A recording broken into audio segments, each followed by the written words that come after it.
di 43 alberi che certificati erano a fine vita e soprattutto a rischio caduta, perché vorrei ricordare che in occasione di alcuni fortunali che ci sono stati negli ultimi anni, più di qualche volta siamo dovuti intervenire il giorno dopo perché uno di questi pini era caduto, talvolta sopra una macchina, per fortuna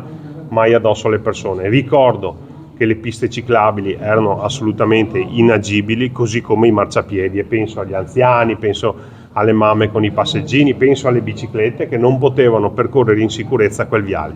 Tranquillizzo coloro che giustamente hanno manifestato questa sensibilità che di alberi ne verranno piantati il doppio e tra l'altro ottenendo un beneficio ambientale che è il quadruplo rispetto a quello che questi pini marittimi portavano con sé. Quindi è un intervento necessario, è un intervento richiesto a gran voce, perché credo che quello fosse uno dei viali col maggior numero di segnalazioni con richiesta di intervento. È doloroso per queste piante che erano a fine vita, è altrettanto vero che poi la vita tornerà con un numero di alberi più importante, con un beneficio ambientale 4 volte più importante. Quindi chiedo solo un po' di pazienza, però è un intervento bello, importante e che cambierà il volto del viale d'ingresso alla città.